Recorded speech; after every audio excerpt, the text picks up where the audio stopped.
Bwana Yesu asifiwe, watumishi wa Bwana. Nipende kusema jina langu naitwa Pastor Ayubu Mabura au Bishop Ayubu Mabura, na ukipenda kutufuatilia kwenye njia ya YouTube andika Bishop Ayubu, utanikuta Bishop Ayubu. Niko Mwanza hapa wilaya Magana, na wilaya ya Magana, kata ya Muhandu, mtaa Kisiwani, tunapatikana hapa. Na nipende kusema leo ni Jumapili njema ya tarehe 7 mwezi wa 6, ambayo sisi hapa tumejiandaa kwa ajili ya kumtukuza Mungu na kwa ajili ya kuelekeza watu katika njia iliyoko sahihi. Kwa niwapongeze wote wachungaji, maaskofu wote ambao leo ni siku yetu kwa ajili ya kumtukuza Kristo. Basi tusaidie watu wengi kuelekeza, make wengi wana matatizo, watu wengi wana shida, watu wengi wana vitu ambavyo haviwezi kutatulika, watu wengi wana mambo ambayo saa zingine wamejificha, ni magumu kuyaelezea, inakuwa ni ngumu sana. Lakini sisi kama wachungaji tuliobeba dhamana kwa ajili ya kuweza kuelekeza watu, basi tuwaelekeze katika njia iliyoko sahihi, ndipo hivyo basi kila mmoja atatukuzwa kwa utukufu mkuu. Basi niwapongeze uinjilisti, niwapongeze wachungaji, niwapongeze viongozi wa kanisa, niwapongeze mashemasi, niwapongeze wazee wa kanisa, nipongeze viongozi wote wa idara mbalimbali ambao mnafanya kazi kubwa kwa ajili hata ya kuwapigia tu simu wengine hata kwa ajili ya kuja kanisani. Hiyo nayo ni karama ambayo umepewa. Fanya hivyo siku zote na usiache. Kwa nipenda kusema wachungaji, sisi tufanye hivyo na tusiache, kama Biblia inavyosema katika kitabu cha Amosi ile sura ya 3 na mstari wa 3. Biblia inasema, je, watu wawili waweza kutembea pamoja wasipokuwa wamepatana? Kwa hiyo tunaona kwamba sisi wachungaji tumepatana wote kufanya kazi ya Kristo kwa nia moja. Jamani, ujumbe ni mmoja na unatoka kwenye Biblia moja. Hakuna Biblia 4, hakuna Biblia 3, ni Biblia moja, ambaye hii Biblia ndiyo kiongozi inayotuelekeza direction ya kwenda mbinguni.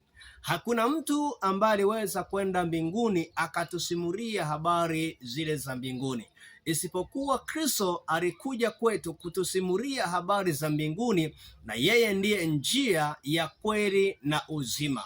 Na yoyote akimfuata yeye katika njia atatembea katika njia. Ndio maana alisema kwamba njia ni nyembamba, imesonga sana na misukosuko, imesongwa sana na vitu aina mbalimbali, lakini njia ni pana iendayo upotevuni. Sasa watu wengi ukiwaelekeza kwenye njia iliyoko nyembamba watembee kwa ajili ya kumwona Kristo, wanaweza au saa zingine wanakuwa wagumu kutokuelewa, wagumu katika kusikiliza, wagumu katika kutii. Lakini wewe fanya kazi ile kwa ajili ya kuweza kuelekeza. Kwa hiyo mimi nampongeza hata mwinjilisti Kasiani pale, amekuwa akipiga kelele sana, amekuwa tarumbeta kama jinsi watumishi wa Mungu walivyokuwa wakipiga matarumbeta.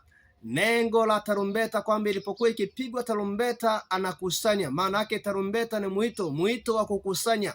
Kwa naona hata mwinjilisti Kasiani naye amekuwa shujaa wetu katika mitandao akipiga tarumbeta sana na nyimbo, lakini lengo ni nini? Lengo ni kuelekeza watu ukweli. Kwa mimi nikupongeze sana mwinjilisti Kasiani, fanya kazi ile Mungu aliyokupa, fanya nini?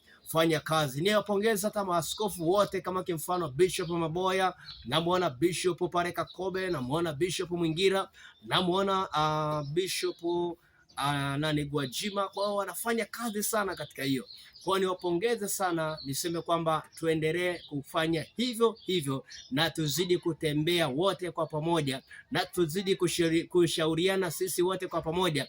Tusianze kutupiana maneno ambayo maneno hayo hayajengi mwili wa Kristo. Maneno yanabomoa mwili wa Kristo, lakini pia yanaharibu sifa ya Kristo.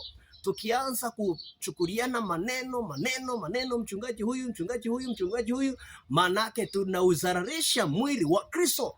Kwa tufanye kazi kwa nia moja, kwa sababu sisi, kimfano kama mimi mchungaji kijana, najifunza kwa wazee wangu ambao wamenitangulia. Sasa nikisikia kwa mfano wazee wangu wanaanza kurushiana maneno, unajiuliza kama mimi kijana nitafika kwa wazee? Na Biblia inasema vizuri juu ya nini ya wazee. Jamani, mzee yeye anajua njia. Wazee wengi waliotutangulia kwenye huduma wao wanajua njia, wanajua direction, wanajua mwongozo, lakini vijana ambao sisi tunaanza, wengi wao hawaijui njia bali wanajua mbio. Sasa ni washauri kwamba hata vijana ambapo tunatumia mitandao ya kijamii kufikisha habari njema kwenye TikTok, Facebook, Instagram na YouTube, basi tuelekeze watu kwenye njia, sio kuanza kukosoa kauli zisizokuwa na maana.